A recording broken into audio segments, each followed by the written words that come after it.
Banyak kasus korupsi era Jokowi terkuak di era Prabowo, tidak becus. Dalam beberapa waktu terakhir, penyidik Kejagung RI tengah gencar mengungkap kasus korupsi yang terjadi di era Jokowi. Tercatat sejumlah kasus kakap seperti korupsi BTS, Pertamina, Jiwasraya hingga CPO di Kemendak berhasil terbongkar di era Prabowo Subianto. Direktur Eksekutif Cherry, Yusri Usman menilai jika kasus korupsi di era pemerintahan Jokowi terjadi akibat buruknya tata kelola. Terungkapnya banyak kasus korupsi era pemerintah Jokowi saat ini menunjukkan tata kelola pemerintahan era Jokowi sangat buruk berhasil diungkap oleh pemerintahan Prabowo Subianto, katanya, Senin 21 April 2025. Dia memberi contoh kasus BTS, Jiwasraya, Gula Timah, PGN, CPO di Kemendak, Pertamina, Patra Niaga, Kilang dan Pertamina International Shipping, dan lain-lain. Cherry berharap agar KPK dan Kejaksaan Agung serius mengusut kasus-kasus tersebut. Sudah sepatutnya Kejaksaan Agung dan KPK harus mengungkap semua pihak yang terlibat, ucapnya. Forum Masyarakat Peduli Parlemen Indonesia juga merasa heran menyusul sulitnya membongkar kasus korupsi era Jokowi. Kenapa korupsi era Jokowi seperti dana CSR BI ini baru bisa dibongkar di era Prabowo?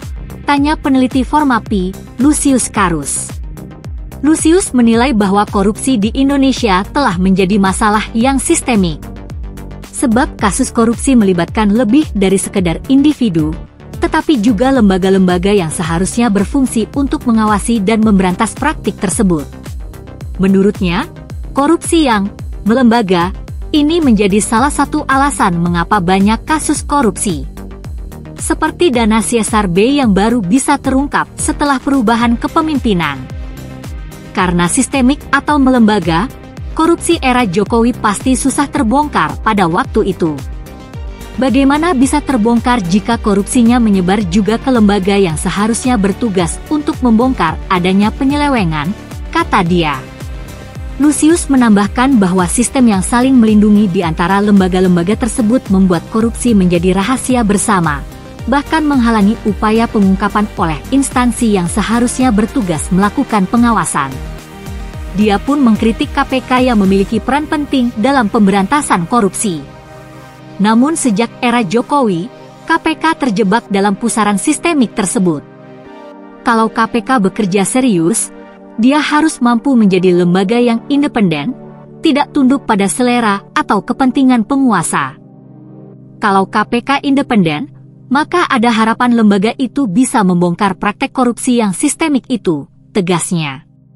Lusius juga mengingatkan bahwa jika praktik saling melindungi antar lembaga masih terus berlangsung, maka praktik korupsi yang sama mungkin akan terus berulang, bahkan hingga pemerintahan berikutnya. Kalau praktik saking melindungi antar lembaga masih terus terjadi, maka praktik korupsi era Jokowi akan terulang di era sekarang. Yang dilakukan sekarang mungkin enggak akan kebongkar juga sampai rezim baru berkuasa nanti, pungkasnya.